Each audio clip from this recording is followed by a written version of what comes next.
Movie के start में हम देखते हैं कि एक आदमी जो टेबल पर बंधा हुआ था, लेकिन सर्जरी की बजाय सर्जन वहशियों की तरह उसकी छाती को काटते हैं और फिर उसके जख्मों पर ढेर सारा नमक लगा देते हैं, जिसकी वजह से वो दर्द में तड़पने लग जाता है। उस आदमी के सर से एक केमिकल निकल रहा था जिसे वो छोटे से जार में जमा करते जा रहे थे। उसे तब तक ये दर्द दिया गया जब तक कि वो मर नहीं गया। उस केमिकल से सर्जन ने गोलियां बनाई और संभाल कर रख ली क्योंकि वो बहुत ही कीमती थी। उसके बाद हम देखते हैं कि 4 दोस्त जो कैंपिंग करने आए थे अब घर वापस जाने वाले थे। उनमें से एक लड़के का नाम निक था जिसकी वाइफ प्रेग्नेंट थी, लेकिन ये बात उसने अभी तक निक को नहीं बताई थी। रास्ते में वो एक गैस स्टेशन पर रुके जहाँ उन्हें एक लड़की मिली जो उनसे अपनी गाड़ी के पेट्रोल खत्म होने का बताती है और उनसे लिफ्ट मांगती है। निक उसे गाड़ी में बिठा लेता है। जैसे ही वो उसे उसकी मंजिल पर उतारते हैं तो वो दूसरे ही पल मास्क पहनकर गाड़ी में बेहोशी वाली गैस छोड़ देती है, जिससे चारों बेहोश हो गए। जब उन्हें होश आया तो वो देखते हैं कि और भी लोग उनकी तरह जो कमरे में बंद हो चुके थे और वो भी आपस में दोस्त थे। उनमें से एक का नाम सैम था। सैम के दोस्त बिजनेसमैन ने निक के दोस्त का नाखून प्लास से खींच दिया, जिससे उसके दोस्त को बहुत गुस्सा आया और दोनों में लड़ाई शुरू हो गई। निक उन्हें रोकता है और लड़ाई खत्म करवाता है। सब इस बात से अनजान थे कि आखिर हो क्या रहा है। तभी बिजनेसमैन उन्हें बताता है कि मैंने एक वीडियो की वजह से ये किया। वीडियो दिखाने के लिए वो सबको ऊपर ले गया जहाँ स्क्रीन पर 22 घंटे का टाइमर शुरू हो गया था। तभी एक औरत स्क्रीन पर उनका वेलकम करती है और कहती है कि तुम सबकी गर्दन पर एक डिवाइस है जो तुम्हारे दिमाग से खास किस्म का केमिकल जमा करेगी और ये तब ही निकलेगा जब तुम लोगों को दर्द होगा। तुम सबके पास 22 घंटे हैं। टाइम लाइनर के नीचे लाइन बार है जिसे तुम सबको 100% करना होगा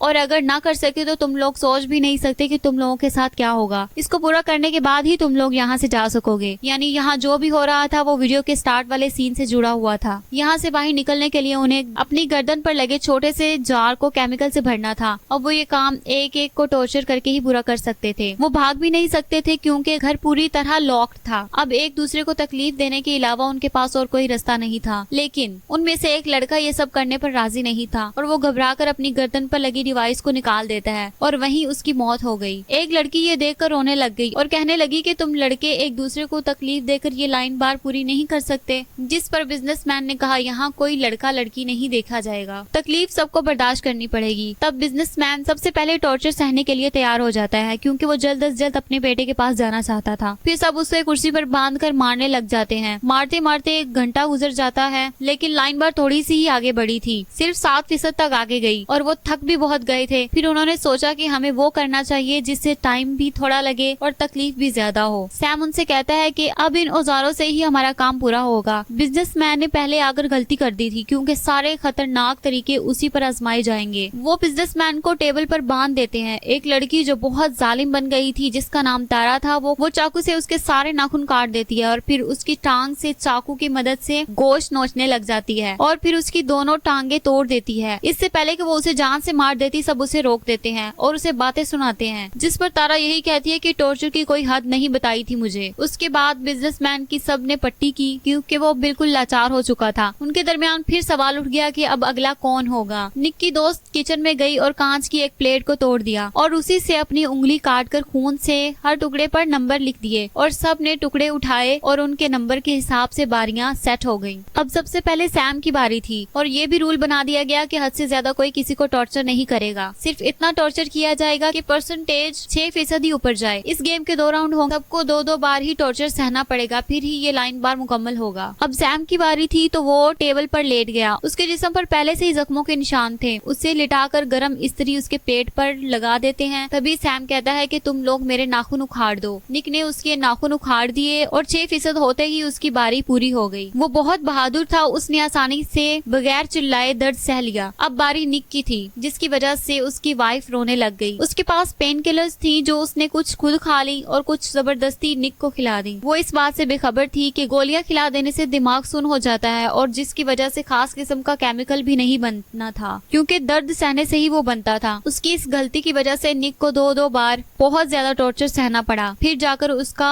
6% पूरा हुआ था। ये देखकर सैम की दोस्त छुप जाती है क्योंकि अब उसकी बारी थी। सब उसे पकड़ लेते हैं और टेबल पर बांध लेते हैं और उसके मुंह में चम्मच डाल देते हैं और उसकी कलाई काट देते हैं। इधर निक को होश आ जाता है और वो अपनी वाइफ से नाराज होता है। तभी उसकी वाइफ उसे बताती है कि मैं प्रेग्नेंट हूँ। यही बात तारा ने सुन ली थी और वो खुश होकर कहती है कि अब निक की वाइफ के साथ उसका बच्चा भी टॉर्चर सहेगा जिससे ज्यादा लाइन पर ऊपर जाएगा। निक ये देखकर कहता है कि मैं अपनी वाइफ की जगह टॉर्चर सहूंगा। तारा बीच में आ जाती है तो निक का दोस्त उसे थप्पड़ मारकर बेहोश कर देता है। निक की हालत बहुत खराब थी, जिसकी वजह से उसके दोस्त टॉर्चर सहने के लिए तैयार हो जाते हैं। उन तीनों को अब खोलते हुए पानी में हाथ डालना था जब तक कि उनका 6% पूरा नहीं हो जाता। जैसे ही तीनों तैयार हुए पानी में हाथ डालने के लिए, निक की दोस्त पीछे हट गई और निक की वाइफ और उसका दोस्त पानी में हाथ डालते रहे और तभी तारा वहां आ गई। उसने निक के दोस्त को चाकू मारा और सारा पानी उसके ऊपर गिर गया। उससे लाइन बार काफी ऊपर चला गया था। तारा उसे जान से मारना चाहती थी कि अचानक निक आकर उसे मारकर बेहोश कर देता है। अब बार 48% तक पहुंच गया था और टाइम 5.5 घंटे रह गया था। अब बारी थी तारा की, जिसे सब टॉर्चर करने के लिए तैयार थे कि अचानक तारा ने निक की दोस्त के गले में चाकू मार दिया, जिसकी वजह से वो मर गई और उसका केमिकल जाया हो गया और बार नीचे आ गया, जिससे निक के दोस्त को गुस्सा आया और वो तारा को मारने के लिए आगे बढ़ ही रहा था कि निक ने उसे रोक दिया और कहा कि अगर इसे भी मार दोगे तो हमें और टॉर्चर सहना पड़ेगा। उसे मारने की बजाय उस पर गुस्सा निकालो। निक के दोस्त ने कहा कि उसे टॉर्चर मैं करूंगा। उसने एक रेंच उठाकर उसके गले पर मारा और फिर एक कटर मशीन से उसके जिस्म को रगड़ता रहा जब तक कि वो बेहोश नहीं हो गई। लाइन बार 85% तक पहुंच गया था, लेकिन टाइम बहुत कम बच गया था। 1 घंटे में उन्हें लाइन बार को पूरा करना था। बचे हुए 5 लोगों ने अपनी अपनी गर्दन की हड्डी तोड़ने का सोचा। इससे तकलीफ भी ज्यादा होगी और हमें कुछ करना भी नहीं पड़ेगा और लाइन बार भी मुकम्मल हो जाएगा। निक रेंच पकड़कर सबकी गर्दन की हड्डी तोड़ देता है, जिससे लाइन बार सचमुच में पूरा हो जाता है। फौरन उस औरत की वीडियो चल पड़ती है। वो कहती है कि तुम सब जीत गए हो। ऊपर वाले कमरे में जाओ, वहाँ एक डिवाइस से केमिकल वाले जार निकाल लिए जाएंगे और फिर आप सब आजाद हो। वो ऊपर जाकर बारी बारी उस जार को निकलवाते रहे और एक दरवाजा सबको बाहर भेजता रहा। जब निक का दोस्त वहाँ जाता है तो चिल्लाता है, वहाँ सब लोग मरे हुए थे। सैम उनको मार रहा था। सैम निक के दोस्त को भी मार देता है। वही निक को शक हो जाता है। निक की वाइफ बिजनेसमैन को वहाँ से निकाल कर बाहर ले जा रही थी। तब वो उसे बताता है कि मैंने इस ऐसे ग्रुप के बारे में सुना था, लेकिन पता नहीं था कि मैं खुद भी इसमें फंस जाऊंगा। खून ज्यादा बह जाने की वजह से वो वहीं मर जाता है और उसका केमिकल जाया होने की वजह से